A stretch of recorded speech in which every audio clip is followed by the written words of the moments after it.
What's going on, guys? It's Tactical Trash Panda here once again to bring you another episode of Talking Trash with Panda.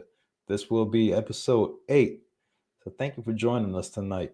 Tonight we have a very special guest, a good friend of mine, and a fellow Brownells Bureau Propaganda field agent. So he is a amazing content creator, and I want you guys to know about him a little bit. And that's why I invited him today.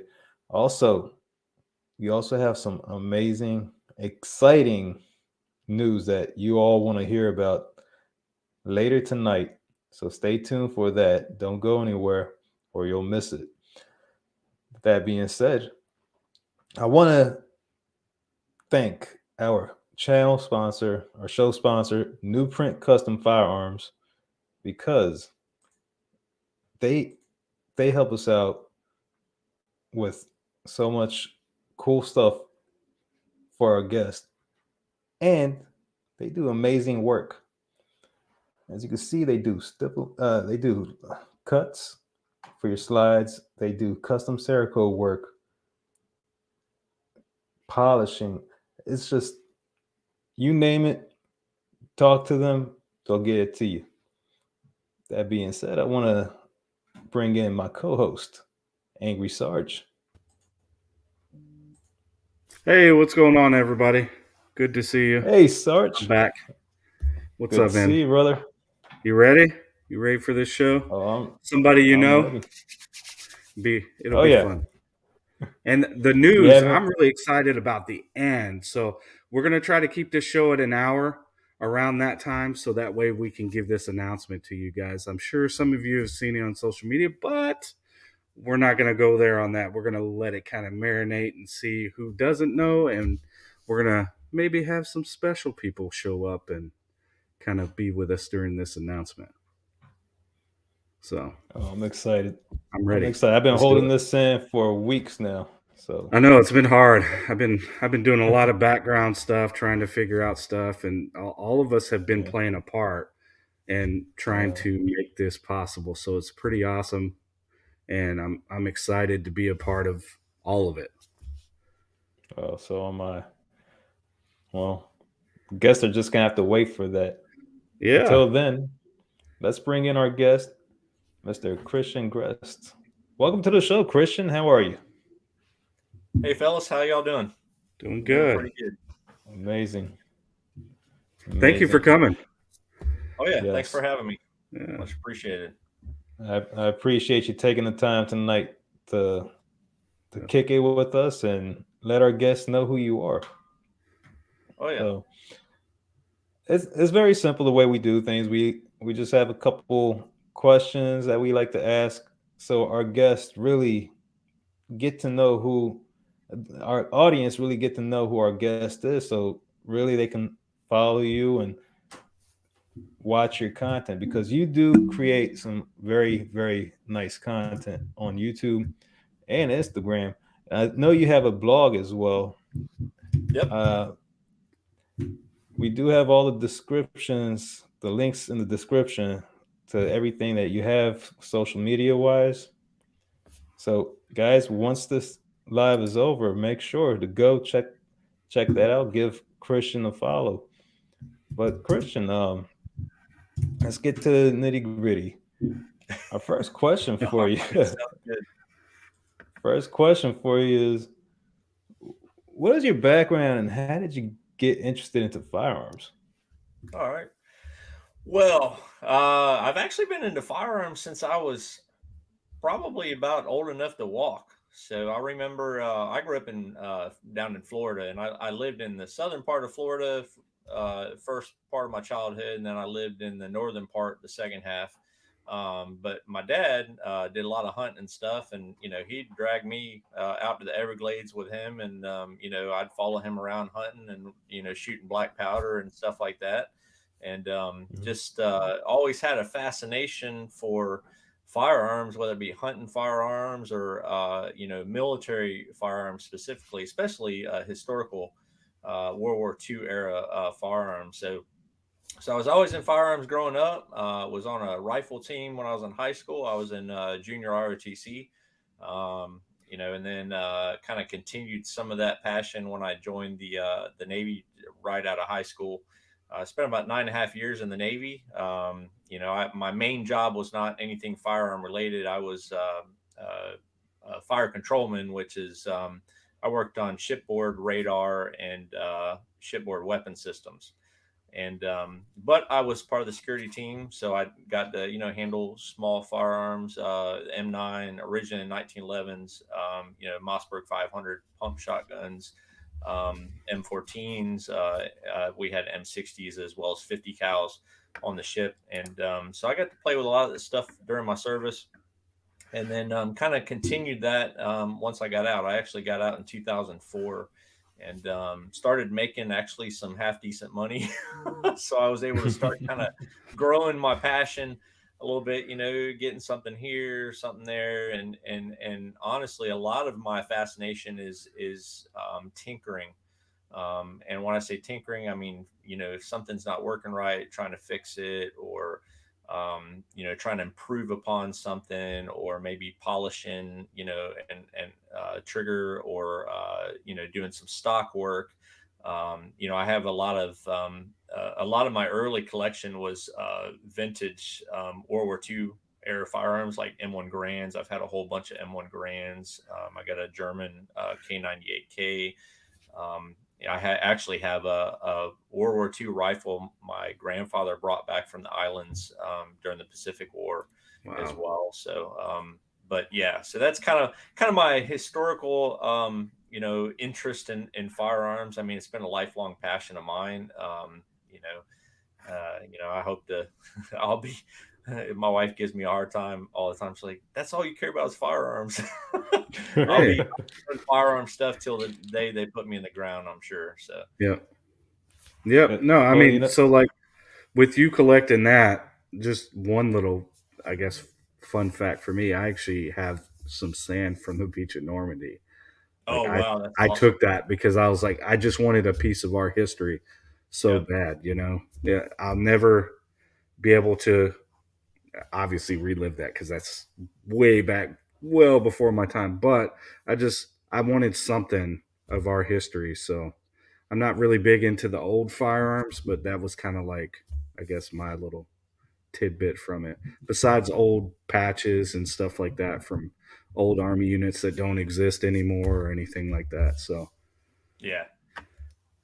Yeah, my wife that, and I, speaking of Normandy, we've talked about taking a trip over there and visiting Normandy. So she'd actually like to go back to France and visit the better parts of France, unlike Paris. And mm, so Normandy is one of those. right, If we can swing it, I'd really like to go there just to kind of, yeah, see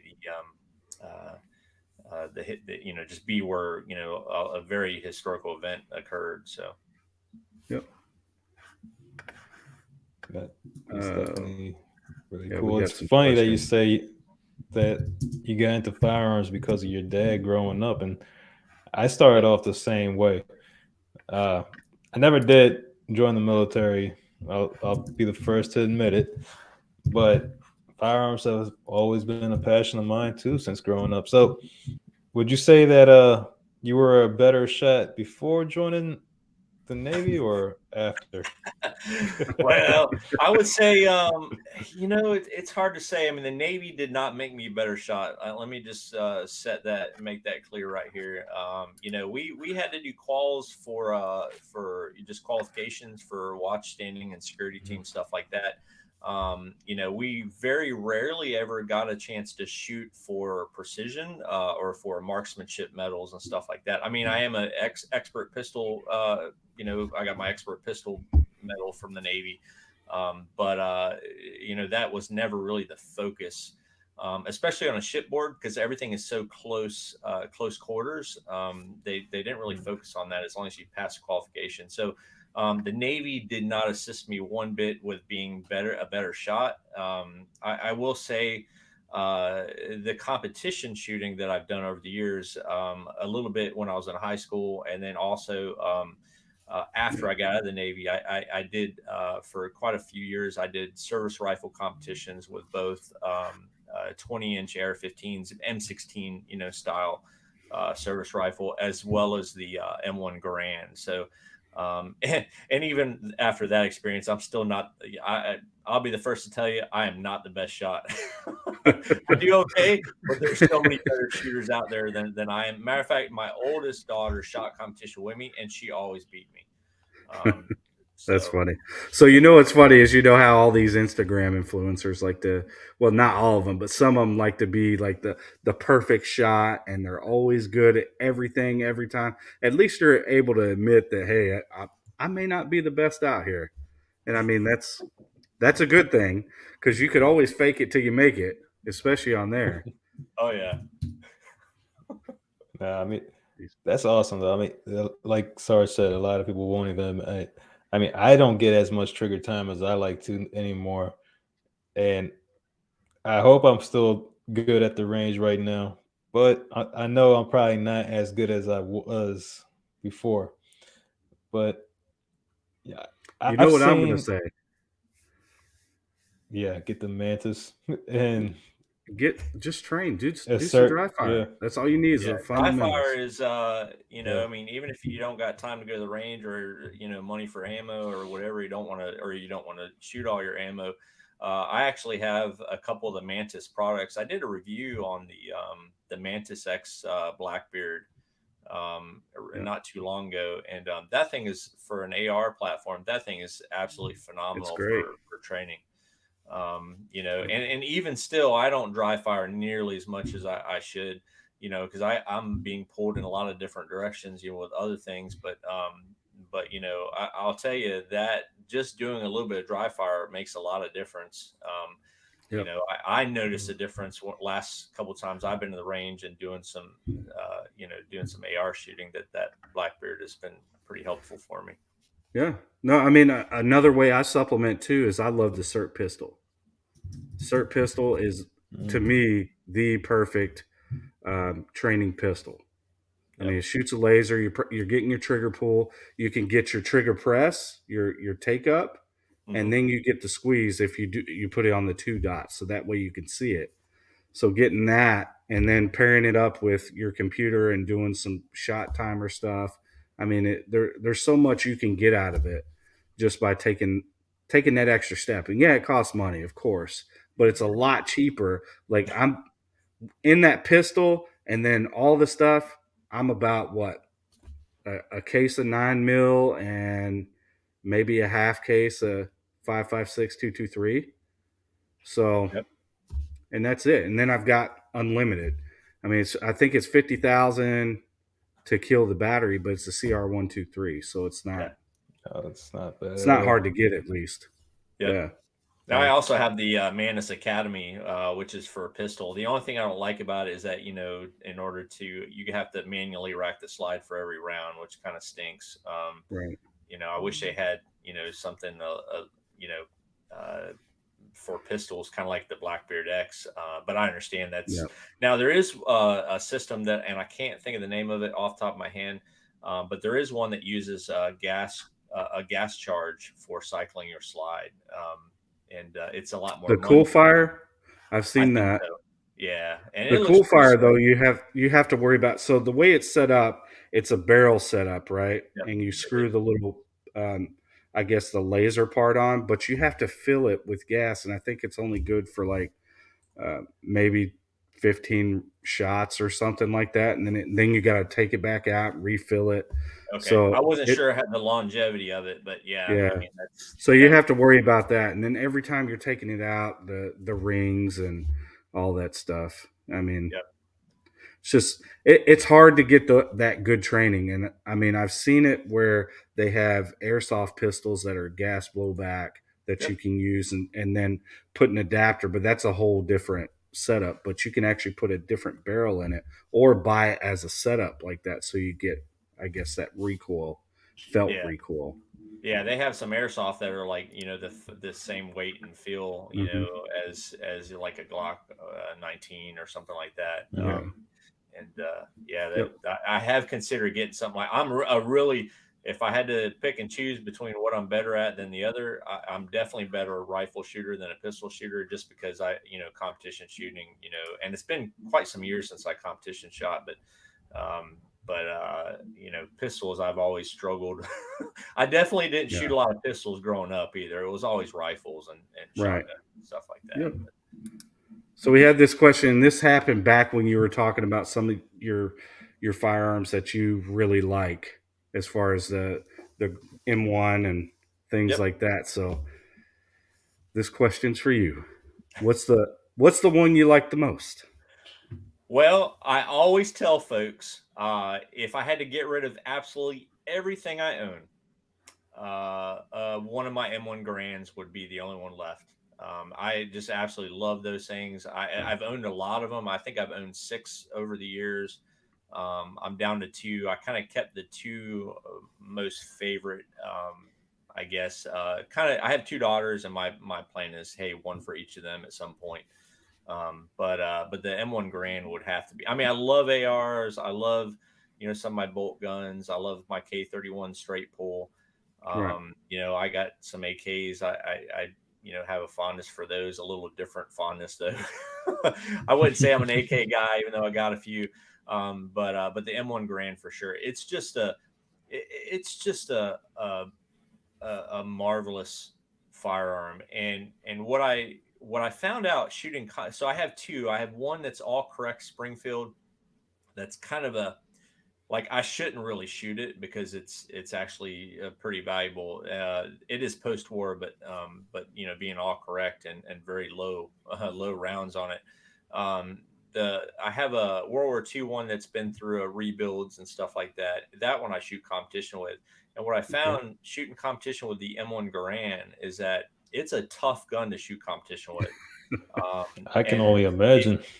if you get good at that, going back to the 20-inch M16 or AR-15, it's like a cakewalk because you really can appreciate the ergonomic advancements of the AR platform over, Hmm. what our forefathers used in World War II. Yeah. But the M1 Grand for sure would be the one I would definitely, Yeah. Definitely. hold on to. Definitely. I understand Yeah. that piece. I mean, I would wonder, like, doing competition with the old school 30-06, how does that feel at the end of the match?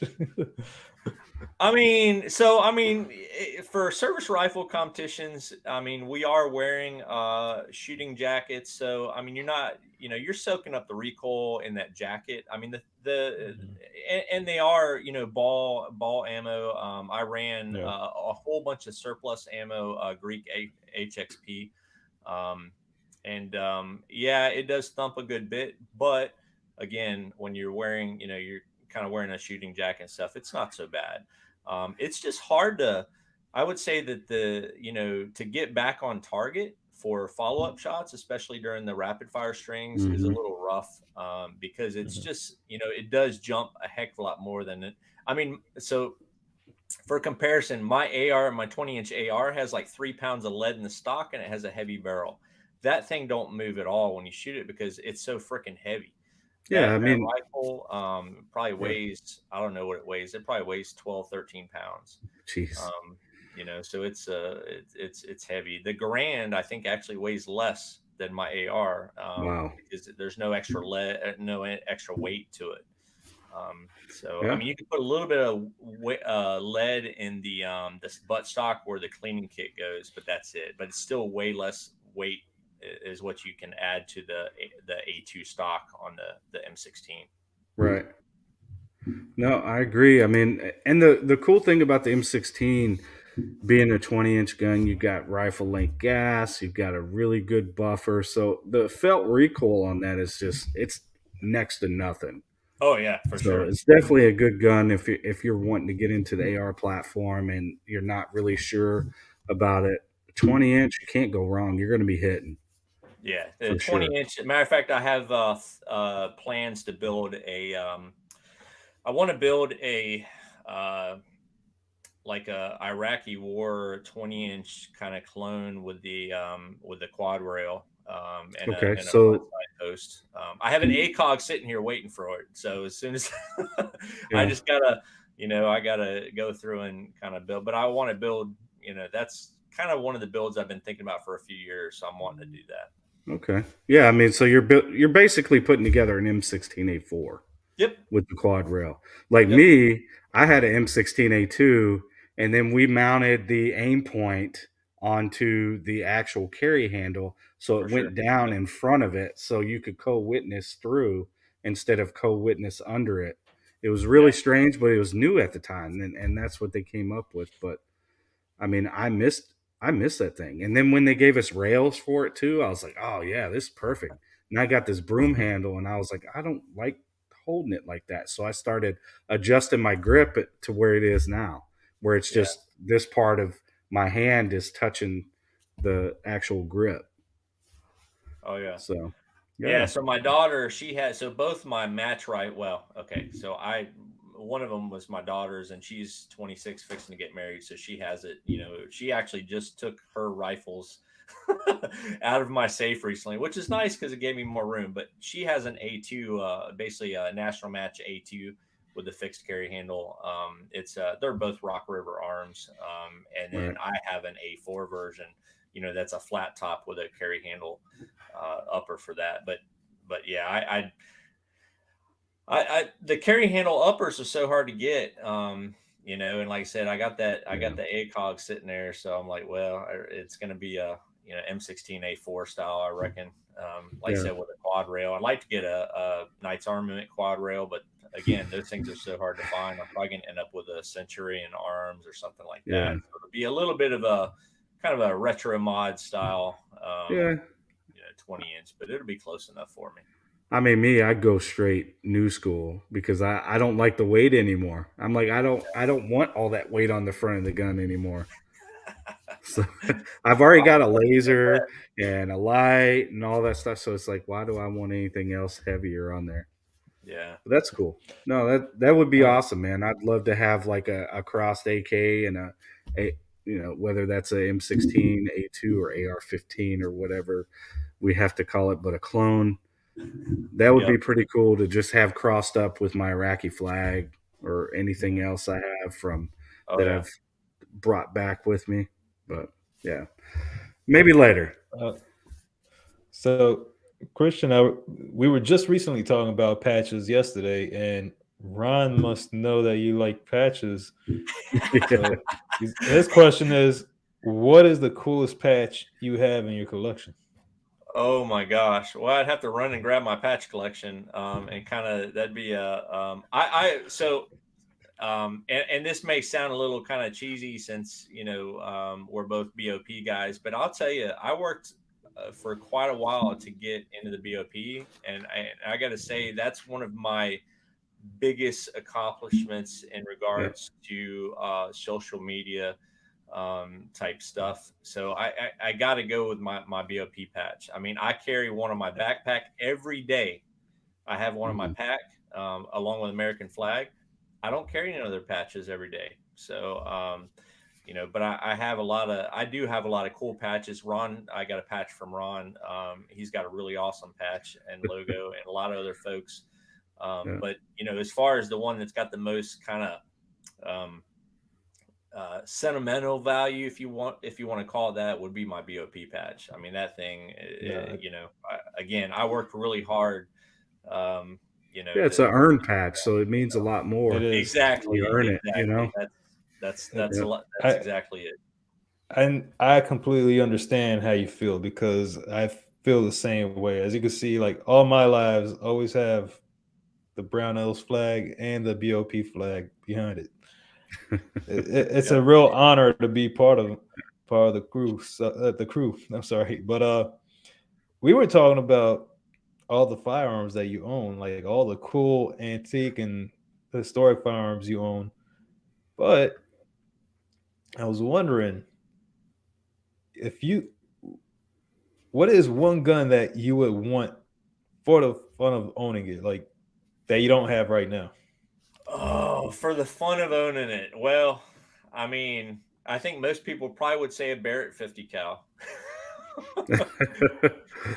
So I mean, that opens up like Pandora's box, because it's like, okay, I mean, could I say like You could say whatever you want. MG32, yeah. I whatever you mean, want. I I gotta say it would have to be honest to God, Thompson. A Yeah. full auto variant, I like I an old one, not feel the like one of same the way. new ones. Yeah. And I've shot one. I shot one. It belonged to a friend of mine that owned a gunsmithing business down the road. He actually closed up and moved Mm. up to Virginia a while back. But the Thompson it's a heavy tank of a gun. You look at it, it doesn't look like it's all that heavy, and then you hold it, it's so freaking heavy. But And it's so accurate. yeah, it don't recoil. I mean, you think at Yeah. full auto that it's gonna, run away from you, and it doesn't. No. It's a cool. I gotta say, a full auto, like historic, old So Thompson, that would be if I could have anything. yeah, and I will tell you this: I did a Governor's 20 shooting match for the guard, and they brought out an actual one museum. They showcase it and all that stuff, but it comes out to every match as a historic thing because it's been that way since they started doing those kind of matches. So we got to actually take it out, shoot it, and it was part of the match where we had 5 targets, 5 steel targets, and you had to knock them down before the end of that mag. Oh well, oh, that's So awesome. and you're zipping it. So you're trying to figure out, okay, how do I squeeze off 2 or 3 rounds at a time instead of just letting it rip? Because they only give you stick mags. They're not giving us drums. Oh, gotcha. Okay. So yeah, it's pretty cool. I, I love it. we have similar tastes because just the other week when I was on the Rogue Banshee show, he asked me a similar question, and I had to say the Thompson. It's just a cool piece of history. It is But for sure. outside of making content, I mean, Sorry. what? Oh, yes, Thompson with the drum mags. It's just Yep. yes. It's just all the cool old school gangster videos too, the movies too, and Mm-hmm.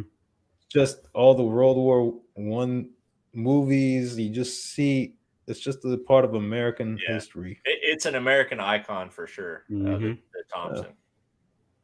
So, Christian, outside of making content, what are some of your hobbies? Well, I love to hunt. Um, I'm a pretty avid hunter. I mean, I'm not a good hunter. I have a lot of Uh, years where it's a lot of work to get anywhere, but I enjoy doing it. I enjoy being outside and braving the elements and kind of looking around, for critters. I mean, I whitetail deer hunt for the most part, but I do every couple years I head out to Colorado and try to hunt elk. And I've been out there 4 times, trekking around the mountains, 10,000 feet elevation where you can hardly freaking breathe. And I'm not in that great a shape. So it always about kills me when I go out there. But I love to hunt. That's one of my big things. I also have always been into cars. So I've had quite a few different vehicles, and I like to work on. My dad was a mechanic, so I grew up. I was a mechanic's son, and learned how to work on cars and stuff. And when I first graduated high school and joined the military, I had no money. So I had to, by necessity, I had to do everything myself. Brakes and radiator stuff, and yeah, it's I mean, I'm pretty much self-taught. Mm-hmm. Matter of fact, this past week I've been working on. You've probably seen some of the pictures of that old blue '96 F-150. I know I've posted some pictures of that thing on my Instagram and stuff. I've been working on that. That truck belonged to my dad, and after he passed away in 2017, it was kind of, my dad had already given it to me before he passed. He passed suddenly, but he had already kind of given it to me, and I hadn't brought it up from Florida. but yeah, so I've been working on that this week. So, and actually today it was my dad's birthday. He would have been 69. So, it's kind of cool to, be working on his old truck and, Yeah. stuff like that on his birthday. But yeah, vehicles, hot rodding, I've had Mustangs. I used to do a little bit of drag stripping, 20 years ago, with, the little Shelby Dodge cars, the 2225 turbo cars. I mean, they're not super fast, but, they're, uh, they were a lot of fun to tinker with and stuff, and not a lot of those even around anymore. I mean, most of those things are in the scrapyard, I would say. Um, you know, Going Yeah. fast, tinker on cars. Let me see what else I like. Computers. I mean, I used to do a lot more computer stuff than I do now. I don't have the time. Computers, I always tell folks, are kind of a time eater. If you're working on a computer before you know it, 5 hours has went by. So, and I Right. just don't have the luxury of that kind of time. So I've kind of gotten away from computer work. That and the fact that I had everybody under the sun knocking on my door to work on their stuff. Yeah. So I just had to kind of curtail that a little bit. But yeah, I like to work on things. So I mean, whether it be firearms, vehicles, electronic type stuff. I mean, I just like to, just kind of get my hands in and figure out how stuff works and see what I can make better or fix or what have you. So That's cool. That's definitely That is different cool. than what I was thinking, especially if you like the old firearms and stuff like that. I figured you'd be into more of the restoration of those and stuff like that. So that's cool. It's good to know these kind of things because I'm still going through your content and trying to figure out because it's a lot, yeah, you know. most of my content on Instagram, like I said, is most of that is firearm related, but I do have quite a few videos, that are some hunting videos. Okay. I have some car related, off roading. So I do off road a little bit, not super Right. seriously, not very often, but I like to go off road a little bit, because I got a Raptor, so I like to drive that thing, the way it was intended. Yeah, Um, definitely. so but yeah, I put out some non-firearm stuff, like I said, mostly on my YouTube channel, and then some pictures here and there on Instagram. Gotcha. Well, I I, mean, I, it's good to be well rounded. I'll say that. yeah, I mean, I just learned a lot more about you right now with you telling me. Mhm. I knew you liked. I mean, obviously, I knew you liked firearms. I've seen a lot of your hunting photos on Instagram too, which I've seen some nice Yep. bucks on your page.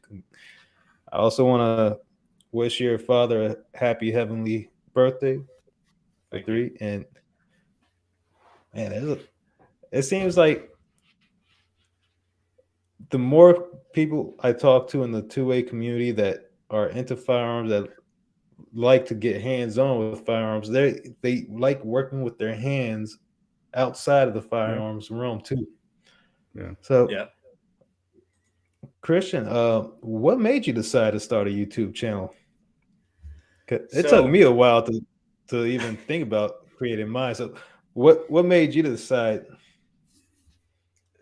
that's kind of a little bit of an interesting story. So a couple things kind of all came to pass. So kind of going back to when I got out of the Navy, my job, I was hired by a medical company. I actually work for Siemens, the healthcare side, and I work on X-ray equipment, neurology labs, cardiac labs, and stuff like that.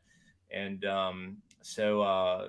I, I was offered a job after 11 years with the company to be a trainer, a teacher, to teach people how to fix this equipment that I had been fixing for 11 years. And I actually lived up in Cleveland for about the 11 years, which um, uh, everybody up there is like, "You're from Florida. What are you doing in Cleveland?" So that was kind of the response I got all the time. But anyway, so when I had the opportunity to be an instructor, it took me down here to North Carolina, which is a lot closer to where I grew up. My wife's from Virginia. I'm from the north part of Florida, so teaching, because I'm very introverted, teaching kind of put me out there. Yep. So I'm having to stand in front of people and tell them how to do stuff and show them how to do stuff, and that kind of kind of got the gears turning as far as like, hey, I can do a little more with this. And my dad passed away in 2017. I kind of was looking for kind of subconsciously a way to just focus my energy and my thoughts on. So that's kind of why I started doing the YouTube, was around that time, was right after my dad passed away. I was watching a lot of folks, and Hank Strange. I watched his podcast every night. I went to some events. So I live pretty close to where Mike, Mr. Guns and Gear, lives. He's down here by me. Okay. Twang and Bang. I don't know if you may not remember him. He ain't been doing nothing in quite a few No, years, but it's he's been a local. while. And then some Brandon Herrera actually was local to me. Him and I used the same gunsmith. So, Mm. but anyways, went to some events where they had at my gun club, and Brownells did the road show many years ago, and that's how I first found out about the BOP. Was Brownells did the road show, and one of the stops was in Fayetteville, North Carolina. And I went down there and met Josh Coburn, and of course Mike, Mr. Guns Gear, was there, which I had met him previously. Same with Brandon Herrera, but met Hank Strange for the first time, and just kind of that all happened around the same time. And it kind of I just started doing videos. I just was like, I can put some of my energy towards something, and I know a lot of people would do it with the goal of making all this money or making money. But I always tell folks, I say, look, monetization, that's all fine and good.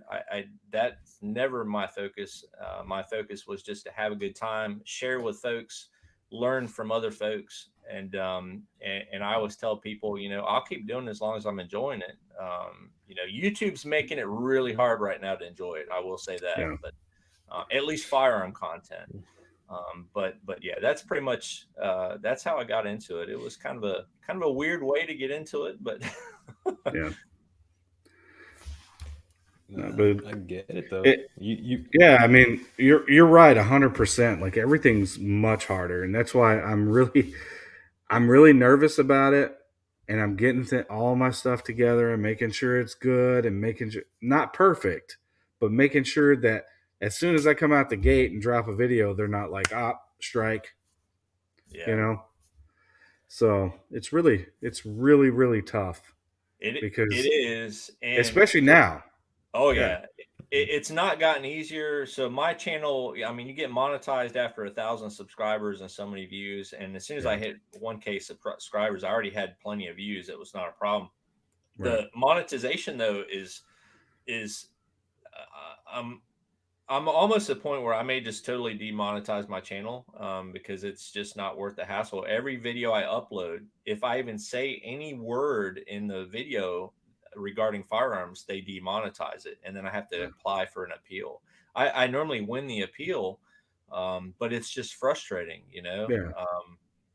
and But and I don't make any money. I mean, I think my revenues went down over half in the last few months, and I think they've changed the way they do some things with that.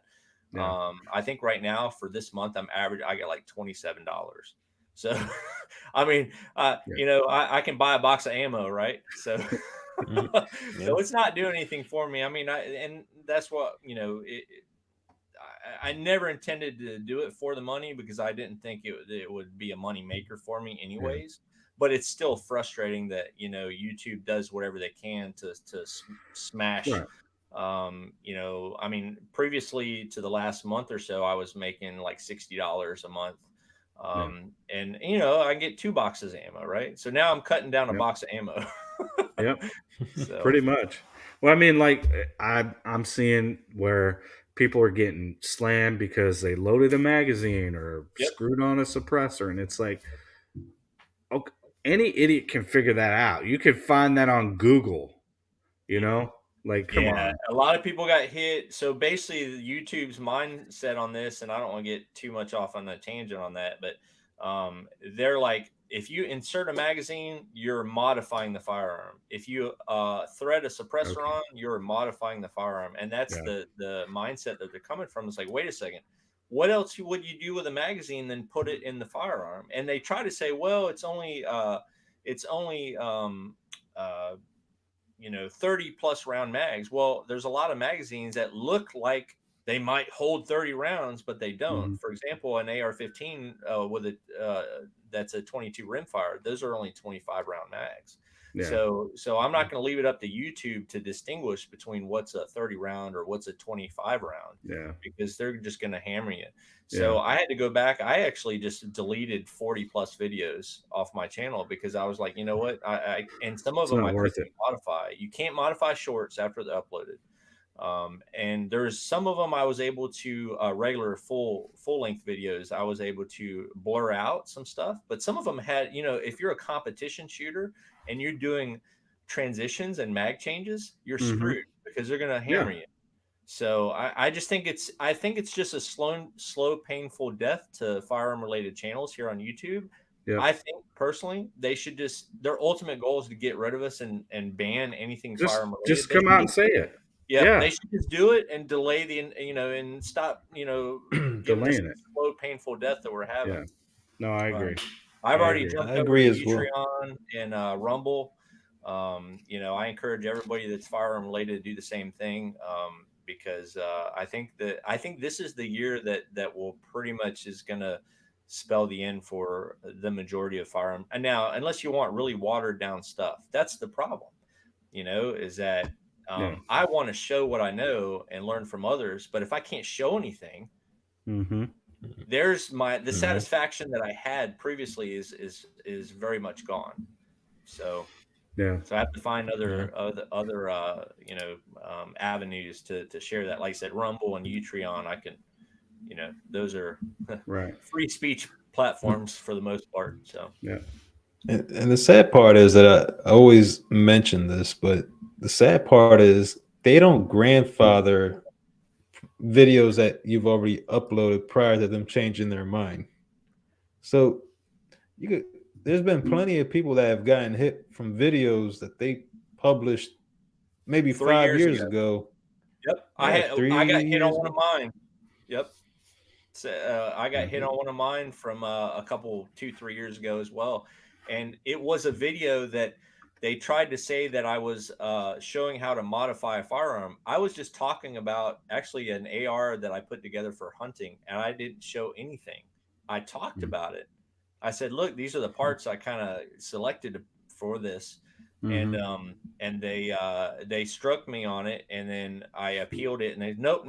And there's no dialogue with them guys. They don't tell you specifically. Like if they said, okay, at this time point in your video, this is the problem we're having. No, they just say, no, it doesn't meet our criteria, and you're getting a warning or I got a warning because it was my very first time. And I've been kind of purging my channel of anything since then. But like I said, it's just, and with the recent stuff with the mag changes and the adding a suppressor, and optics, that's the other thing. You can't add an optic on video, or that's also modifying. So it's nuts. I didn't realize that. I gotta go and look at these regulations. I mean, it's tough because I got a warning, and it was on a video that I had published, just simply showing how to clean your firearm.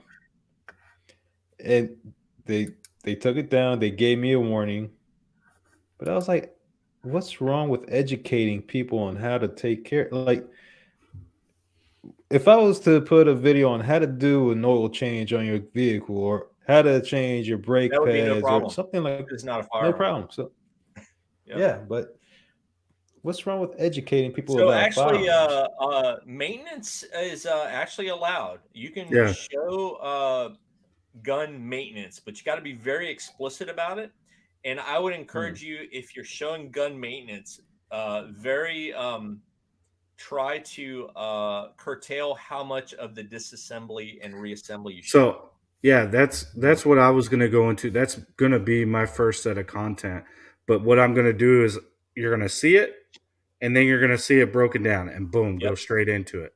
This Yeah. is what I clean. This is how I do it. You know what I'm saying? So it They gives don't want people. you showing anything Yeah, that's got any sort of yeah, how to take yeah. apart or put together. No, Even if and it's for maintenance, it's yeah, it's terrible because somebody's going to say, "Well, that's what it's supposed to look like," but what is it? And then it looks like this when you're done. So they're going to get confused. It's not going to make sense. So yep. Yeah. all right. Well, I don't want I to have a, stick too long because I know we got some things that we yeah. got to do. We got some questions to get through. So, but it's definitely been good talking about this because people need to have this conversation outside Yeah. of here and really understand Yeah. that Yep. some of us are looking for other platforms. I mean, I've got a Rumble up, and I'm going to dual post on that as soon as I start pushing Yep. content. So, Yeah. Um, one more big question that we have for you is you've been doing this YouTube thing for a while and you've kind of gone through the growing pains. What advice would you give to fellow content creators just starting? Oh gosh. Well, I would say be yourself. That's probably the biggest thing that advice I can give is don't um you know don't try to emulate others, because what folks want to see is they want to see the uniqueness of the different channels, and that's they want to see variety. They don't want to see the same thing. I mean, we like, us as humans, we like to see we don't like to get bored, so we like to see different stuff. So yeah, I would, uh number one, be yourself. Uh Number two, um you can look for some inspiration, as far as talking points and stuff like that. Um, but I mean, and I would say don't get wrapped up on having to have everything under the sun to make 100%, movie quality videos. First off, I mean, even mine are not movie yeah, quality. you know I mean, all that stuff will come. Don't run out and go broke trying to buy everything under the sun. Get yourself, half decent light. And honestly, most of my videos are done using iPhones. I don't even use yeah. for my stills. I use a nice camera, but for video, most of the time I'm using the phones these days. Take so good. The videos are so good that Mm-hmm. you don't need to spend all that money on, crazy cameras and all that stuff. Um, you know, get yourself a half decent tripod. I mean, when I say half decent, like there's many $50 tripods out there that are good, to hold your phone or whatever. But you don't have to go broke buying a ton of stuff. You Yeah. really don't. So No, I agree. I mean, you always want to start out, and you want the best. Like that's first and foremost in my mind. I was like, I gotta get a really good camera, and I was like, I got an iPhone. It has a yep. really good camera. I Which got a iPhone do you GoPro, have, by the way? 14, the Yeah, so Pro your Max. iPhone's 2 series better than mine. I got an iPhone 12 Max, a Yeah, Pro I mean, Max. so before that, I was running an 11. I have an 11 as well that I Yeah, run, and like I said, so they're great. But the 14's awesome, man. yeah, Shoot, I wish I had a 14. My wife won't let me get one. yeah. No, I had to get one when I decided to take this a little bit more seriously. Gotcha. Definitely. I started off with an Android, a cheap little tripod, Yep. and a $5 ring light. Yep. That's all I had. I was like, I'm not gonna invest in it right now. Just let me play around with it, see how it goes. Yeah. And somehow, like, I I got I got views, and my most popular view has been my very first video with all the cheap stuff that I used, which is crazy. Yeah. Yeah. Uh, he just Well, I says mean, if switch it to works, it Samsung. works. Yeah. Yeah, of Yeah, course. don't fix it Easy's if it coming ain't in. broke. I mean, I just now, so I've been doing YouTube for about 5 years, I guess, and I just now got some wireless lapel mics after Oh, I mean, after quite a few years of using a wired mic or using just what's on the phone. mhm, um I finally got really nice. Actually, my youngest daughter got it for me for Christmas. She got me these Rode Go 2 wireless mics, and they're nice. I mean, it's like, man, I got something new I can play with and learn about, and the audio quality um, is substantially better than what I had been using my wired lapel mic. mhm. But yeah, I mean, you don't need all that stuff to start. Yeah. Just kind of just get your groove down. Have half decent phone and Hmm. maybe a little bit of lighting and stuff, and get your groove down. Then you can fine tune that other stuff. Right. As you get into it. Yeah. No, and the Yeah. hard part for me has been it's like, okay, I want to get two different angles on my videos, right? Yep. Especially if I'm doing something on the bench or whatever. So it's like, how do Oh I yeah. get that overhead? So I've been doing a ton of research on trying to figure out what the best way to get a good overhead shot that I can kind of monitor and see what's going on. So that way I can be like, okay, yeah, I'm good. I'm still in So screen, making sure. That just made me laugh because if you go back and look at my videos from 3, 4 years ago, my tabletop or benchtop videos, uh, I used one of my iPhones and I actually set it on top of a wire shelf above my bench Mm. and just positioned it to where the camera would see through the Was through wire. the hole. So, I mean, I didn't even have a That's stand or pretty funny. nothing. I mean, that was pretty basic stuff. Now I got Yeah, tripods, galore and all that stuff. right. But yeah, I mean, there's lots of ways around spending money on stuff for sure. Yeah. No, I mean it's good. It's good to hear those things too.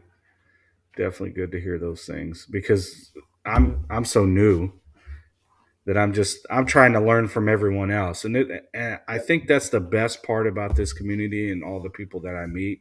Like everybody's been helpful. They've kind of guided me in all kinds of directions. So Oh it's yeah, helpful to have other people's opinions and all that stuff. So yeah, for sure. Yeah, that's one of the things that I've noticed that all the folks here, in the gun tubes, as you will, are always pretty open and helpful. right, About things. I mean, heck, I was messaging Mister Hootie Hoo the other day about some questions about some monetization questions about videos and what he does, because he does a lot of hunting videos, and I had right, uploaded a hunting video, and they demonetized it like right off the bat, and I was like, what the heck. And I yeah, asked him how he does his, and he says, "Well, he just re-uploads them. If they demonetize it, he just re-up." And it's like a crapshoot. Sometimes they demonetize it, sometimes they don't. So that was that. I mean, from somebody that has 400 something thousand subscribers. Like, I messaged him, and within minutes he got back to me, and it was yeah, like talking to me. Everybody's willing to help everybody. I've never had hmm, Mike, Mr. Guns of Gear. I've had questions for him, and he's helped me out. yeah. Lots of folks. Do y'all know Mr. Big Kid? For he's Steve? TatCon's guy, right? What's that? He's TatCon's guy, right? Tactical considerations, like they hang out. Yep. Yeah. So Yeah. I was a subscriber of his when he was sub 500 subs. Okay. And I told him from the beginning, he actually is very good at what he does, and his video quality. He had been, I think, doing stuff with videography and photography for quite a few years.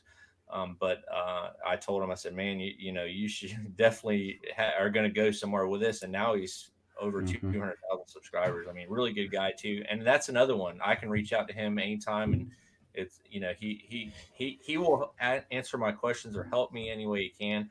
And everybody across the board has been like that. So Yeah.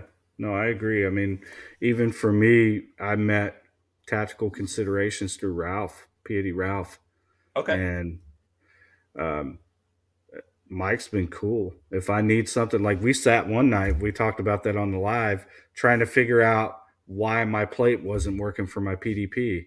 Mm-hmm. And then we come to find out when you stick the screws for the optic through it, you got to cut them off and then pull them out and it rethreads them. And then it's good to go. Oh, wow. So it fits. It's just the way that one was made. There's no recess. So you drop the plate on, screw it on. And then if you try to tighten down the optic, Mm-hmm. it won't do it. It'll get stopped. So I was like, what is going on with this? This thing's a piece of crap. I mean, it's a great gun. I love it. I'm not going to lie. It's one of my favorites. But that was my thoughts at first, was like, well, if you have to do all this he's a work, pretty sharp why? dude. I've never talked to him Yeah. outside of conversating on his some of his videos and stuff. Yeah, he's a good dude. He's a sharp guy. Definitely. If you got I've never thought to reach out to him on a particular question, but that's good to hear. He's also open to help. And Steve also, because I think him and Steve hung out a lot back when Steve lived in Arizona. They got together and shot a lot. Same with Jonathan Tactical Toolbox. Oh yeah, they were hanging out at SHOT Show together. Yep. So that's good to hear. Yeah. No, he's a good dude, and I'm glad to have met him because we kind of do the same. He's former military, law enforcement, stuff like that. So we run in the same circles as far as the job stuff goes. So, and he looks like he works out about 5 hours a day too. Oh yeah, that's a big dude. Yeah. I mean, I'm trying to get there. That's why I look like the Incredible Hulk up top. I try not to skip like leg day. I promise you, but. I gotta look into that guy's page because it's crazy. Like the gun tubers have grown so much that it's hard to keep up with all of them at this point. There's a lot of depth out there for sure. Well, he even said that. He was like, I miss out on so much content because I'm out trying to, do my own and all that stuff. A lot of people say that. I mean, it really comes down to time, and there's so many people coming out. You want to support everybody, but it's hard. I will say that's it couldn't be a truer statement. I feel kind of guilty. There's a lot of people that I follow that I have pretty good relationship with over the years, and I try to always watch their videos, but I only have so much time in the day, and and when I was earlier on, I kind of sometimes people, I'd watch their videos and they wouldn't necessarily watch mine, but I get it as I've grown and done more. It's like I understand, and I don't begrudge anybody if they don't have time to watch all my videos. That's fine. I get it, because there's just only so much time in the day, and if you're creating content, you can't create content and then watch a bunch of content. It's just it's hard. It's really hard. But yep, I agree. Do we have any more questions besides this, Panda? So what is your go-to Plinking 22? Is that a question for me specifically, Ron? I would say probably. I think so. Yeah. Oh man. So I don't have a ton of 22s, which is kind of sad, actually. I did some 22 shooting last weekend with an old Ruger 1022 that I had from that I put together from years ago. But I would say my go-to Plinking 22 is got to be I have a 4.5-inch barrel dedicated AR-22 upper that I assembled many years ago. And that sucker with a suppressor slapped on my SBR lower with a binary trigger is absolutely freaking nuts to shoot. That is my favorite plinker. It's got a red dot on it. It doesn't weigh nothing, and it makes no noise. And with a binary, you can zip through that 25 round mag pretty dang quick. So. Yeah, I would love to play with a binary fun, trigger, man. Yeah. That sounds like fun. I'm not gonna lie. And I have some videos on that 22. If you go back, I think it's like Ultimate 22 AR or something like. I can't remember. I did a video on that setup years ago. I'll have to check it out because that sounds like a ton of fun. You can never. I feel like the 22 is the funnest range toy anybody could bring out everyone is gonna have a blast with it. Yeah, I agree. That's a fun one for sure. Yeah, we were shooting Well, out to 100 yards with a 1022 last weekend, and I hadn't done that in so long, and it was just so fun to go back to kind of basics with just regular marksmanship at 100 yards with a 22, and trying to hit small steel targets and stuff. That was a lot of freaking fun. yeah. There's another question. Another fellow BOP agent, Adam Jagger. Oh my gosh. Well, so all right, my current main squeeze is Mod Light. So There you go. You got the answer. Yeah. Now we want to know Well- in the comments what's going to happen next. Let's keep this story going. Come on, Adam. Come through. He said yes. Adam says yes. yeah, I like them. The suspense. I can't believe it took me this long to try Mod Light. And he was one of those that were kind of suggesting Mod Light, and I was like, you know what? I'm kind of a little fed up with Cloud Defensive with some of their recent stuff. So I was like, I'll go ahead and let me run a Mod Light, and man, it's pretty dang nice. I like it a lot. So I'll have a review out on that thing pretty soon. So kind of like a first impressions, Awesome. and some comparison with the Mod Light to Cloud Defensive. Sweet. That'll be good. I mean, I'm going to say I like certain things from Cloud, and I have certain things from Mod Light that I like. So it depends. Yeah, I'm a connoisseur of all things that are good, and they're both very good. Definitely. So if it meets the purpose, definitely we want to make sure that we have what we need to do whatever it is we're doing, whether that's clearing buildings or personal protection or whatever. Because target identification is important, no matter what. Oh yeah, for no sure. matter if you're Joe Blow civilian just walking down the street and you get approached, you got to be able to identify that target. Yep. So lights are definitely important. Did we have any more questions, Panda? Just making sure. I think that's it. I think that's There it. Now we gotta get.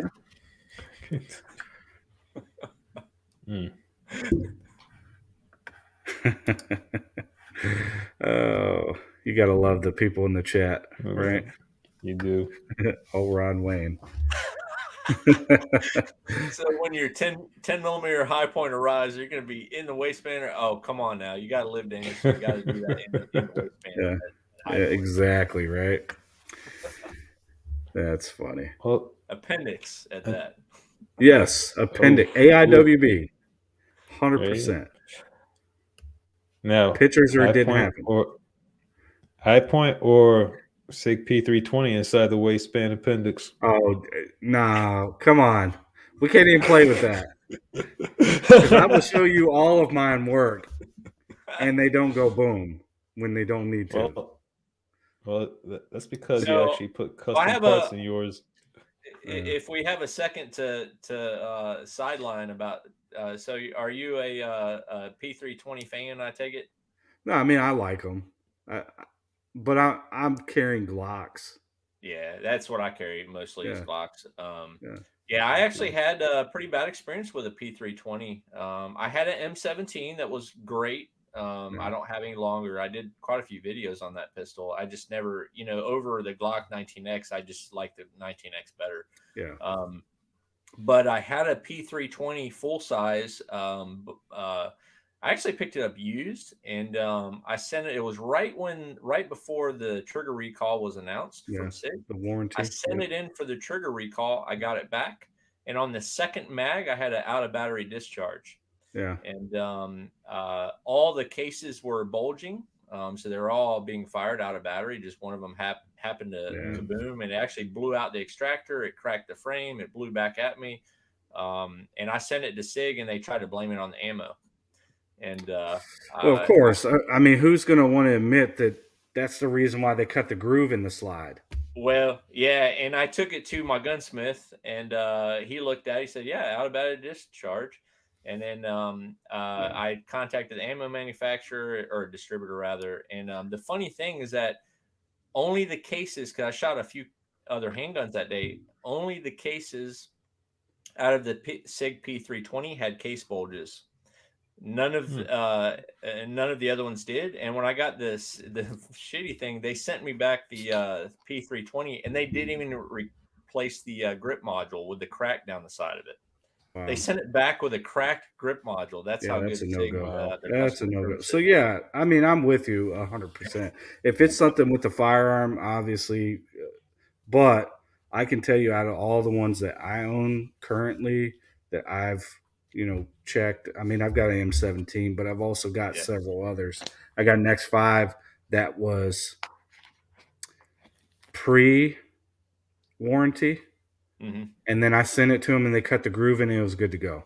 Like I didn't have to worry about it, but. So I mean, I don't have a problem with Sig necessarily, or they make good stuff. I just think the way but they they're too tried to blow expensive. it off was a little kind of, I don't know, it was just kind of rubbed me the wrong way. I mean, I even shot that same, I still had ammo from that same case. I bought a whole case of it. It was 124 grain NATO spec ammo, and there's no reason that thing shouldn't shoot it. And I shot the same stuff through there. Guess what? No case bulges. After I got it back, there was something wrong with that pistol after the recall. That's because I had shot it a bunch before I sent in for the recall, and I had no problem. So, yeah, that was, But anyways, I got my eyeball on another Sig firearm, so I'm gonna have to put that past me. But it was a bad experience. I just hope I don't run into that again. Right. Yeah, I mean, like Mike from TacCon says, Sig makes a good $500 firearm for $800. I mean, he's right. He's right. Yeah, it's true. I mean, they are a little proud of their stuff, so. Yeah, their magazines. I can't believe they can't get their magazines down. Yeah, that's ridiculous. Yeah. All right, so on that, we gotta, I guess, end the stream and get this announcement out. So, if you want to tell them how they can reach you, whether it's through Instagram, they can find you on YouTube, wherever you're at, Twitter. Yeah. So my main two things I'm at is here on YouTube, just Christian Grest. You can find me over on Instagram. I post a lot of stuff I'm coming up, going to be doing videos on. I'll post stuff like stills and maybe shorts early on Instagram a lot of times. So it's at Christian Grest. I'm also over on Rumble and Utreon. Again, Christian Grest, pretty easy. I don't have a very common name, so it's pretty easy to find me. So okay. And again, we do have most of those links in our description below. So if any of our guests, if any of our audience wants to follow Christian, please go ahead and support him. As you can see from this live, he is an awesome guy, like down to earth, and loves to help people out. So, all right. Hey. So, on that, thank you for coming. You can hang out with us if you want while we give this announcement, and then we'll end the show. We got some exciting news for everybody. Special guest star. And I had to post that. So you got some fans. There you go. All right, guys. We're going to bring in some special guests to announce this really quickly. I know someone else has a show, so I'm going to add him in first. Hey. What's up, guys? Ralph. What's up, man? What's going on, brother? Hey. Thanks for having me, man. All right, we got P80 Ralph. We got the Shogun sleeping over there. He doesn't like to stay awake. Hey, wake up. And we got Benchies Go Boom. What's up, guys? What's going on, everybody? So, boom room. So all these guys are here for a reason. Okay, we couldn't get everybody. Hopefully, we can all have a get together after. Yeah, there you go. The titty.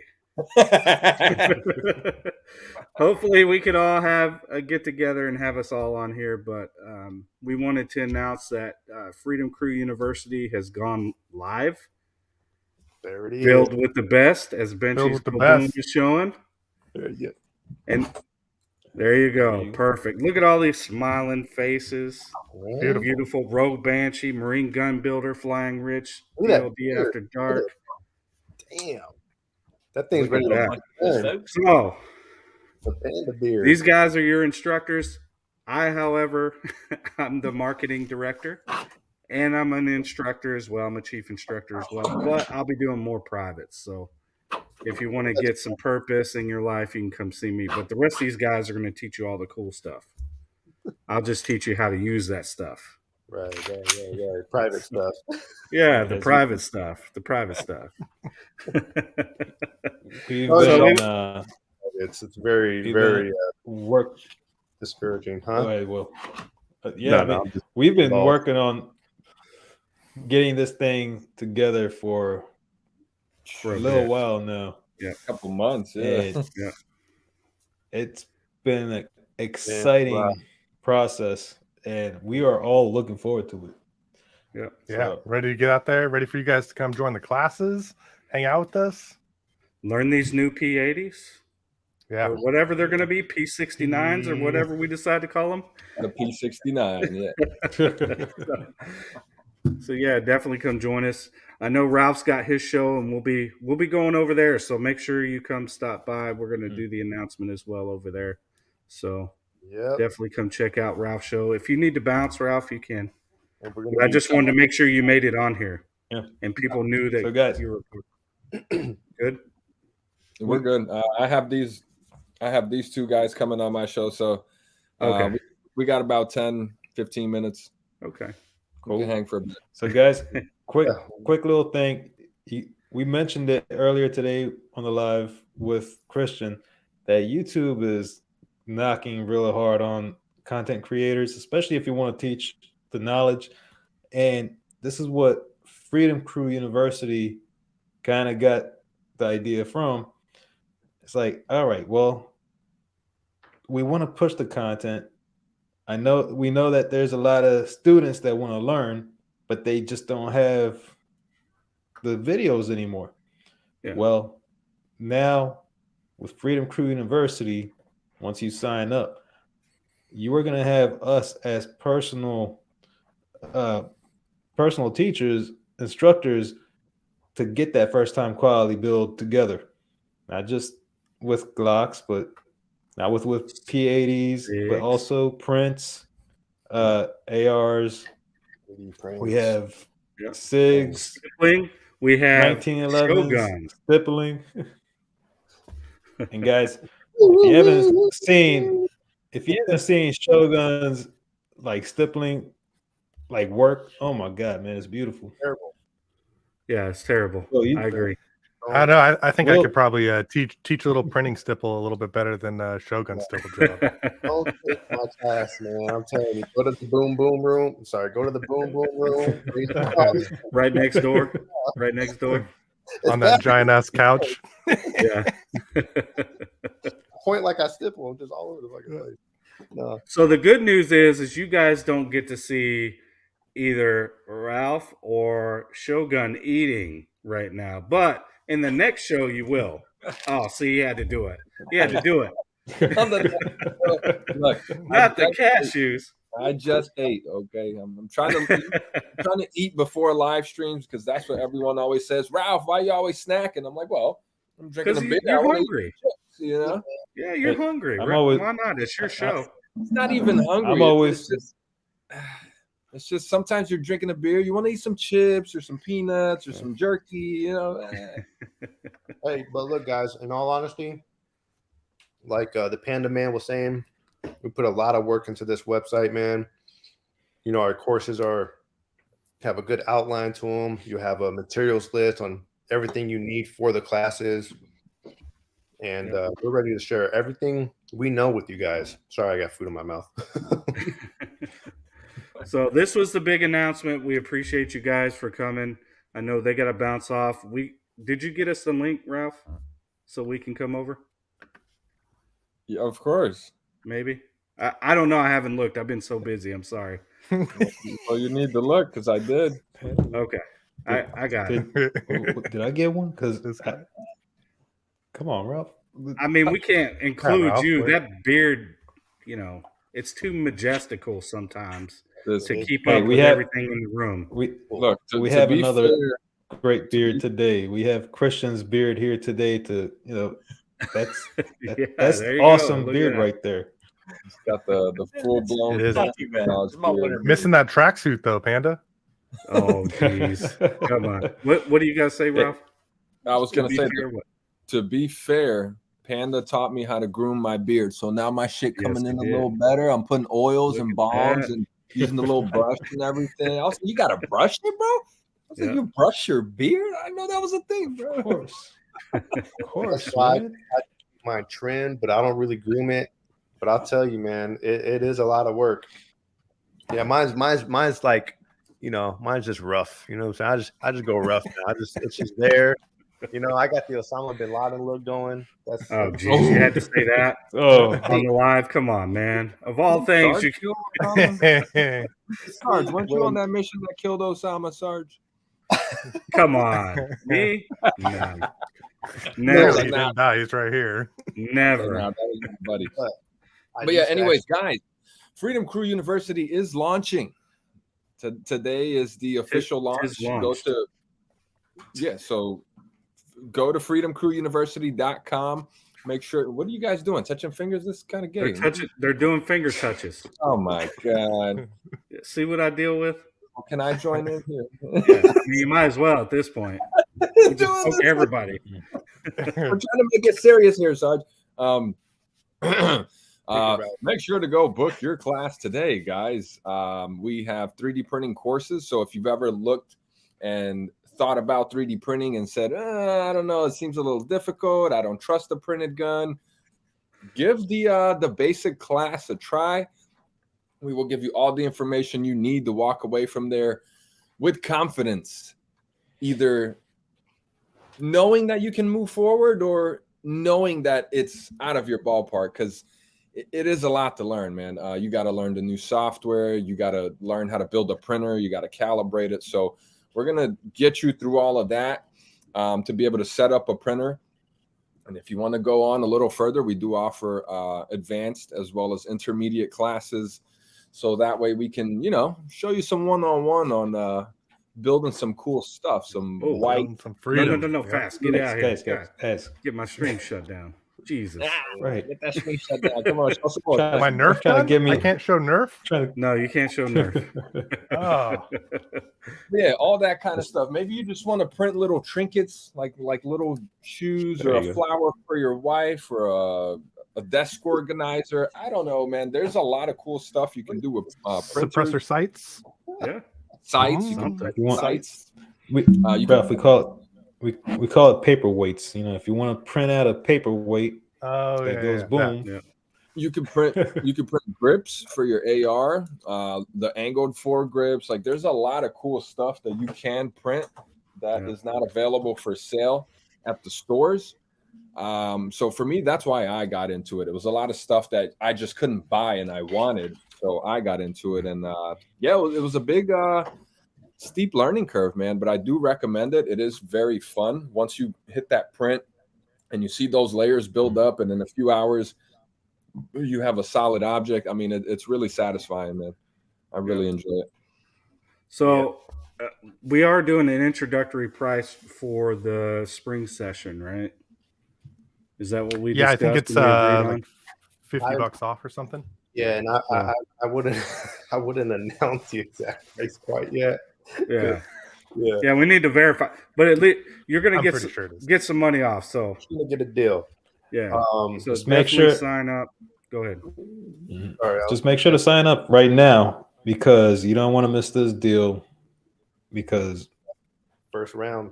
trust is me, super. once you get into this university, you're not going to be disappointed because you're going to know that once you're done with these courses, your firearm is going to be 100% reliable because we do have the best builders instructing you how to get that, again, first time quality.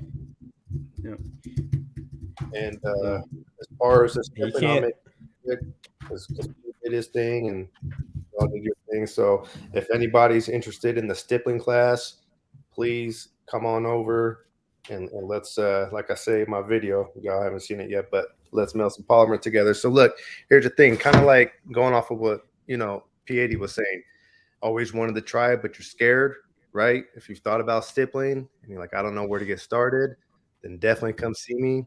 Like I was saying earlier, there's a materials list. You have everything that you need to get involved in the class.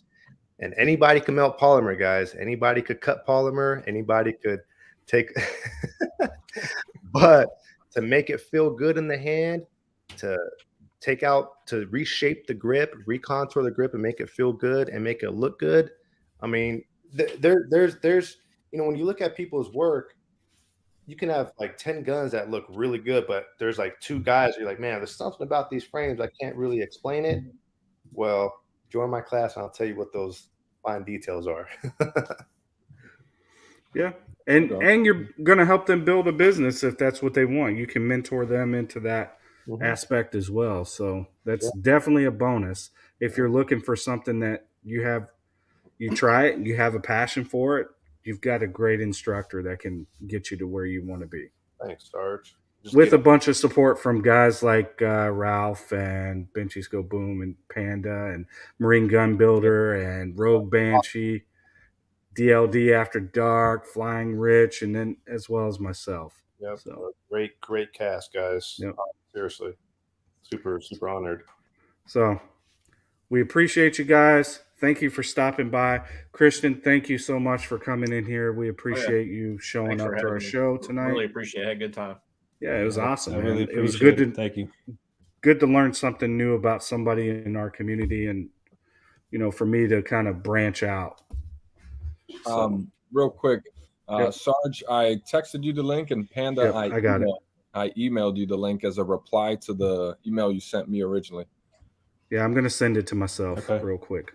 Right. Okay. So are you guys jumping on at the beginning of my show after this? Is that what's going on? Yeah. We'll let you get started, do your intros, get everybody in, then we'll do the announcement. Okay. All right. Thank you all for tuning in. I'll see you guys over on the Chairman Juan channel in just a little bit. Chairman Juan. Sounds good. And in our classrooms. All right, guys. All right, guys. Have a wonderful evening. See you on Ralph's next live on Chairman's channel. Take care, everybody. All right.